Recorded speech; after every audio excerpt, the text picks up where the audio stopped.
Hello बच्चों, आपका स्वागत है हमारे चैनल स्टडी विद प्रेम में। और आज की इस वीडियो में हम क्लास 8 विज्ञान के चैप्टर नंबर 8 जिसका नाम है किशोरावस्था की और इस वीडियो में इसके सारे VBI इम्पोर्टेंट MCQs को देखने वाले हैं। तो चलिए बिना किसी देरी के क्वेश्चन नंबर 1 को शुरू करते हैं। तो यहाँ पर हम लोग का क्वेश्चन नंबर 1 है, इनमें से कौन सा परिवर्तन यौन अनारंभ के दौरान होता है। मतलब जब हम लोग जवानी के शुरुआत में आते हैं तो कौन सा नहीं होता है।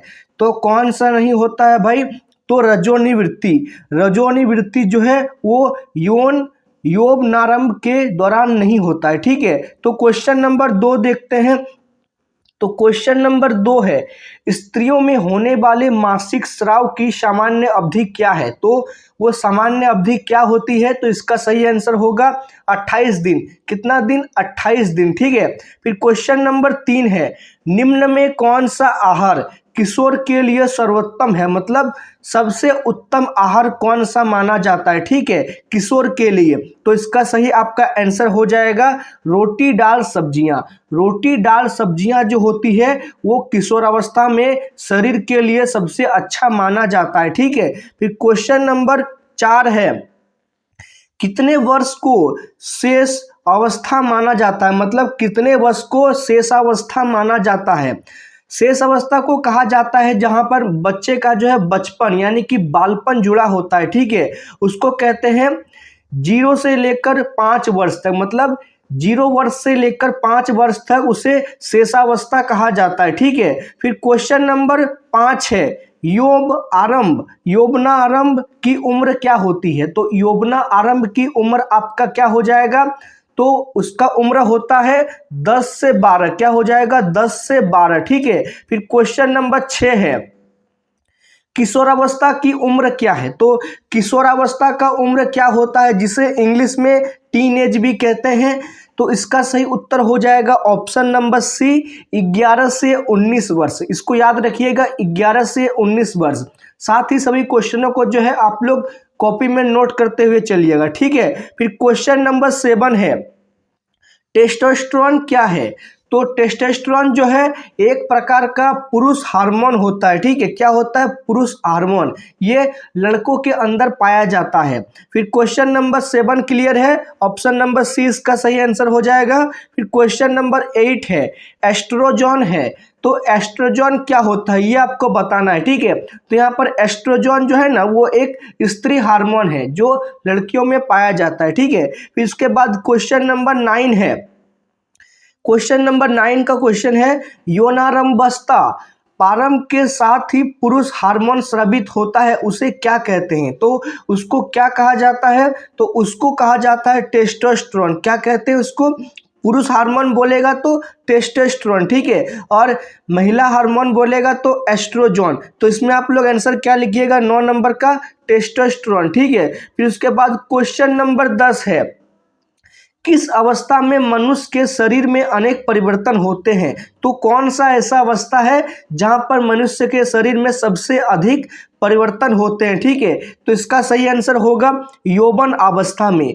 यौवन अवस्था यानी कि जवानी के समय में मनुष्य के शरीर में अनेक परिवर्तन होते हैं। ठीक है, फिर क्वेश्चन नंबर 11 है, लड़के के गले में उभरा हुआ भाग क्या कहलाता है। तो आप लोगों ने अगर देखा होगा तो जो लड़के होते हैं जिनकी उम्र लगभग 15 साल से ऊपर होती है, उनके गले का जो भाग होता है ना वो उठा हुआ होता है। ठीक है, उसको कहते हैं एडम्स एप्पल या कंठमणि। क्या कहते हैं उसको?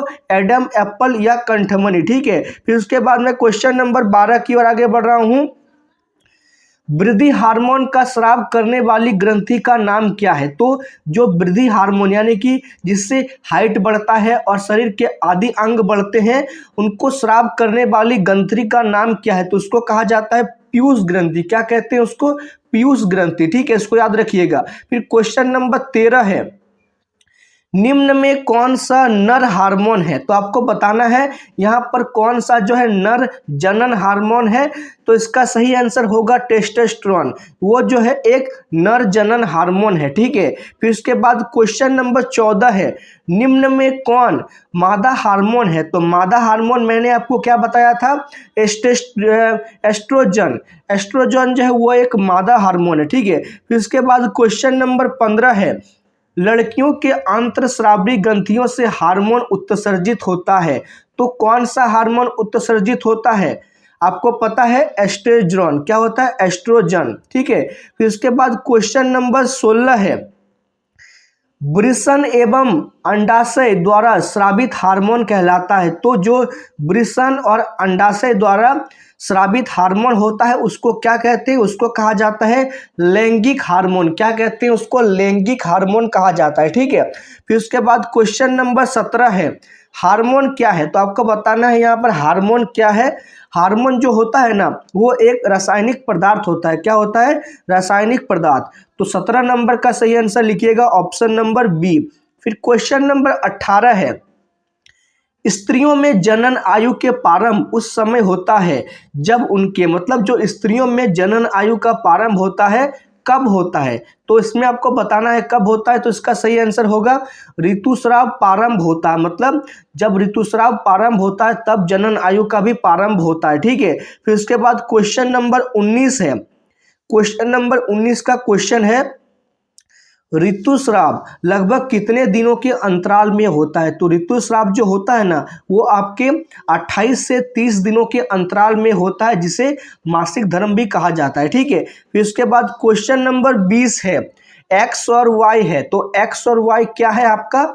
ये आपका एक लिंग गुणसूत्र होता है जिसमें एक्स जो है लड़का का होता है, ठीक है। उसके बाद लड़का एक्स जो होता है आपका लड़का का होता है और वाई एक्स आपका लड़की का होता है, ठीक है। और वाई जो है आपका लड़का का होता है। ये आप लोग याद रखिएगा, ठीक है। फिर उसके बाद क्वेश्चन नंबर 21 है, निम्न में कौन सा गुणसूत्र नर शिशु का लिंग निर्धारण करता है? तो जो मतलब होता है ना नर शिशु का लिंग क्या निर्धारण करता है? अगर एक्स वाई रहेगा तो नर होगा, ठीक है। और अगर एक्स एक्स रहेगा तो लड़की होगा। यहाँ पर पूछ रहा है कि नर शिशु यानी लड़के शिशु का, तो वो हो जाएगा आपका एक्स वाई। तो 21 नंबर का सही आंसर लिखिएगा ऑप्शन नंबर ए। फिर क्वेश्चन नंबर 22 है, एक स्त्री में कौन से लिंग गुणसूत्र पाए जाते हैं? जब लड़का में पाया जाता है एक्स वाई तो लड़की में क्या पाया जाएगा? X x. तो यहाँ पर एक्स एक्स किस में है? तो ऑप्शन नंबर ए में है, ठीक है। तो क्वेश्चन नंबर 22 का सही आंसर हो जाएगा ऑप्शन नंबर ए। फिर क्वेश्चन नंबर 23 है, एक पुरुष में कौन से लिंग गुणसूत्र होते हैं? मतलब जो पुरुष है उसमें कौन सा लिंग गुणसूत्र मिलता है? तो इसका सही आंसर हो जाएगा option number B, X Y. पुरुष में जो है आपका एक्स वाई मिलता है और महिला में मिलता है आपका एक्स एक्स, ठीक है। फिर उसके बाद क्वेश्चन नंबर 24 देख रहे हैं। क्वेश्चन नंबर 24 है, गुणसूत्र कहाँ पाए जाते हैं? तो आपको बताना है गुणसूत्र जो होते हैं वो कहाँ पाए जाते हैं। तो इसका सही आंसर हो जाएगा केंद्रक। गुणसूत्र केंद्रक में पाए जाते हैं, ठीक है। फिर उसके बाद क्वेश्चन नंबर 25 है, मनुष्य की कोशिका के केंद्रक में कितने जोड़े गुणसूत्र पाए जाते हैं? जो मनुष्य की कोशिका होती है ना उसके केंद्रक में कितने जोड़े गुणसूत्र पाए जाते हैं? तो इसका सही आंसर होगा 23 जोड़ा। कितने जोड़ा? 23 जोड़ा। और कुल कितना पूछेगा? तो कुल हो जाएगा 23 गुना 2 यानी कि 46। कुल कितना पाया जाएगा? 46। और जोड़ा पूछेगा तो लिखिएगा 23 जोड़े, ठीक है। तो 25 का आंसर लिखिएगा आप लोग ऑप्शन नंबर बी। फिर क्वेश्चन नंबर 26 है। क्वेश्चन नंबर 26 का क्वेश्चन है, जन्म लेने वाले शिशु के लिंग निर्धारण के लिए जिम्मेवार कोशिका की संरचना को क्या कहते हैं? तो कोशिका की जो संरचना होती है ना उसको कहा जाता है आपका गुणसूत्र। क्या कहते हैं उसको?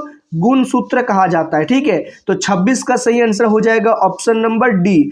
फिर क्वेश्चन नंबर 27 है, हमारे देश में लड़कियों की विवाह के लिए किस उम्र को पहले करना अपराध माना जाता है? अर्थात हमारे देश के लड़कियों के लिए विवाह का न्यूनतम उम्र कितना है? तो 18 वर्ष। अगर 18 वर्ष से पहले कोई लड़की शादी कर लेती है तो ये जो है एक कानूनन अपराध माना जाता है, ठीक है। फिर उसके बाद क्वेश्चन नंबर 28 है, इंसुलिन की कमी के कारण क्या होता है, मतलब अगर शरीर में इंसुलिन का कमी हो जाता है तो कौन सा रोग होता है, तो मधुमेह।